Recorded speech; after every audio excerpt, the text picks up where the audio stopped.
yang bukan sebenarnya. Coba bapak-bapak yang pria, begitu membuka phonebook, lalu carilah nama Anda di sana, lalu tertulis di situ,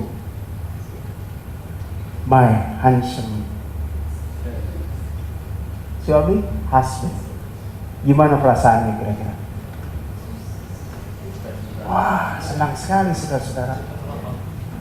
Dan pernah saya membaca di koran Kompas, seorang istri mengajukan gugatan cerai di Irak hanya gara-gara namanya di phonebook.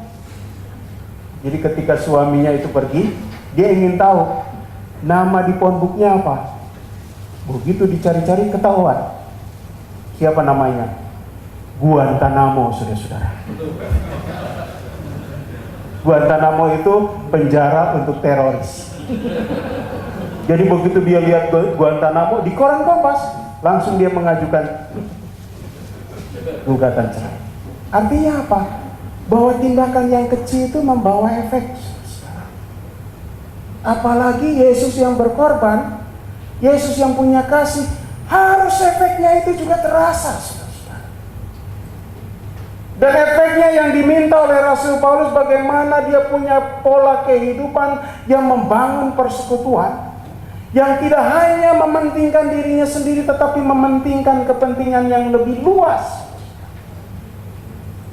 Jadi orang yang disentuh oleh model di mana Yesus sendiri mempraktekannya, maka dia mencanangkan dalam hidupnya bahwa dia harus membangun sebuah persekutuan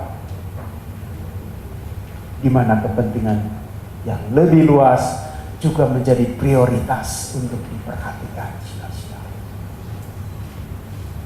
Kalau sebuah komunitas ingin dibangun tanpa nilai itu, cuman kumpul-kumpul doang, ketemu sebentar terus berpisah, saudara-saudara. Tapi kalau kita yakini bahwa persekutuan itu adalah hakikat kekristenan, dan kekristenan itu di mana-mana, saudara-saudara, sebuah kehidupan bersama,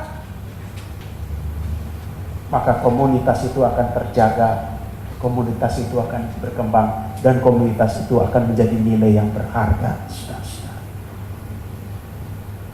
Saya yakin setelah saudara-saudara selesai di Bandung, begitu sampai ke Jakarta, ya, sibuk sendiri-sendiri, meniti karir sendiri-sendiri, mencari usaha sendiri-sendiri, berjuang sendiri-sendiri, bisa jadi survive juga sendiri-sendiri, saudara-saudara. Tetapi dengan acara ini kita mau merekatkan kembali bahwa persekutuan itu adalah nilai yang sangat penting. Karena Yesus yang menjadi manusia adalah Yesus yang memperhatikan orang-orang percaya harus hidup bukan untuk dirinya sendiri dan bukan hanya untuk hidup sendiri, tetapi hidup bersama.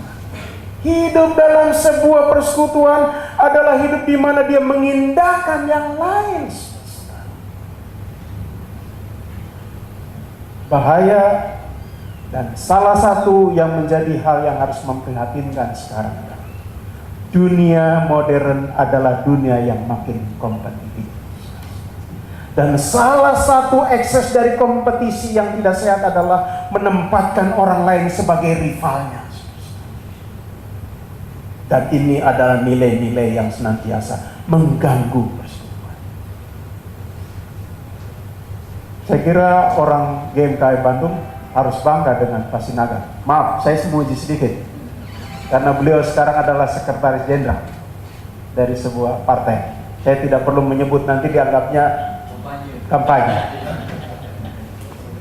Tetapi saudara-saudara, dalam dunia politik, saya pendeta yang suka baca saja, itu ada istilah yang namanya sindrom kepiting, saudara-saudara. Ada yang pernah dengar sindrom kepiting? Saya pernah kerja dan melayani di Cirebon 10 tahun. Di sana daerah pantai banyak sekali kepiting. Kalau membeli kepiting, saudara-saudara, selalu sudah diikat oleh dari pohon pisang. Sebenarnya kalau membeli kepiting, ditaruh di ember, tidak usah diikat, kepiting itu tidak akan pernah bisa melarikan diri, saudara-saudara. Inspirasi ini yang kemudian diambil menjadi sebuah istilah dalam politik yang namanya sindrom kepiting. Kenapa? Jadi kalau kita menaruh 5 ekor kepiting misalnya di sebuah ember, tidak perlu diikat dan tidak akan ada kepiting itu yang akan pergi. Mengapa? Karena kalau satu kepiting itu mau merayap naik, saudara-saudara, maka kepiting yang lain itu akan menariknya sampai jatuh. Dan kalau sudah jatuh, lalu dia giliran naik, ditarik lagi, saudara-saudara.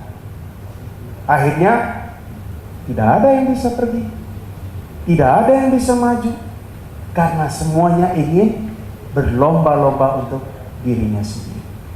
Bayangkan dalam keluarga Anda ada sindrom kepiting, saudara-saudara. Kakaknya mau maju, jangan kamu maju, gue juga nggak maju. Bayangkan kalau dalam komunitas GMKI ada sindrom kepiting, saudara-saudara. Ada yang ingin jadi anggota DPRD, dihalang-halang. Ada yang ingin usahanya maju, dihalang-halang. Sindrom kepiting